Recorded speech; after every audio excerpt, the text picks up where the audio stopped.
warahmatullahi wabarakatuh. Saya Puspa Sari dengan nomor mahasiswa 1717102030. Di video kali ini saya akan menjelaskan sedikit mengenai beberapa teori perikanan. Di sini saya mengambil 3 teori perikanan.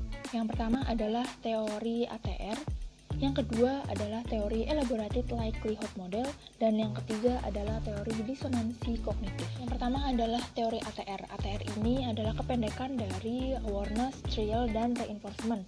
Teori ini mengajarkan bahwa halayak itu dapat dipengaruhi oleh sebuah iklan. Hasilnya nanti kita akan menemukan sekelompok orang yang relatif tetap memakai atau membeli produk-produk hasil iklan tersebut.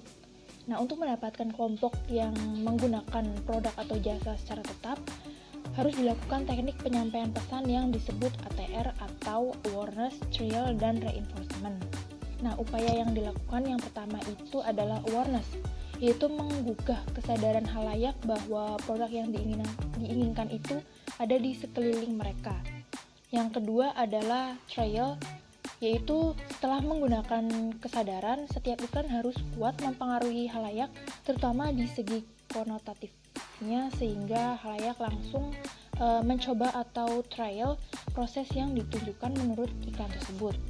Nah, harapan yang ketiga atau terakhir ini adalah reinforcement.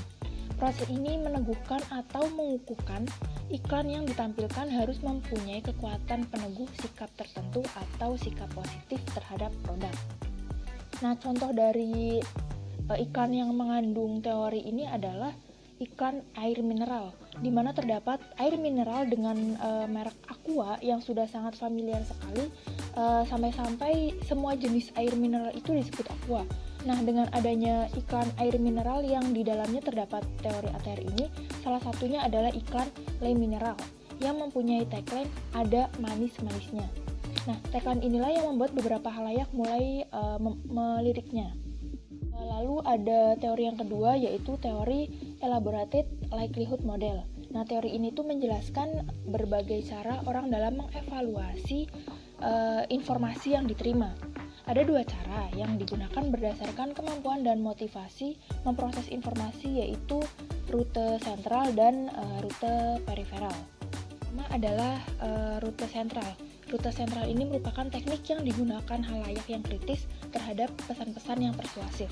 Nah, menyusun pesan untuk orang-orang yang berkarakter demikian haruslah terorganisir, fokus, dan komplit, sehingga pesan yang ingin disampaikan tersentral dan terorganisir. Yang kedua adalah rute periferal. Rute ini merupakan teknik penyusunan pesan persuasi bagi halayak yang tidak terlalu fokus pada isi pesan. Halayak teralihkan dengan hal-hal lain di luar pesan. Nah, contoh kasus dari teori ini adalah iklan penjualan barang-barang elektronik seperti laptop dan smartphone. Bagi halayak dengan karakter sentral, di mana karakter ini berisi orang-orang yang sangat kritis, maka yang dilihat dari sebuah iklan ini sangatlah teliti. Apabila karakter ini membeli sebuah laptop, maka yang akan dilihat adalah spesifikasi yang ada, misalnya penyimpanannya, prosesor, ukuran display, dan lain-lain.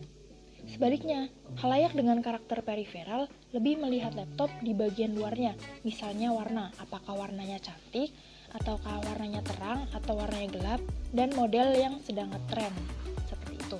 Lalu yang terakhir adalah teori disonansi kognitif. Teori disonansi ini merujuk kepada kondisi mental yang tidak nyaman saat menghadapi 2 keyakinan atau nilai yang berbeda.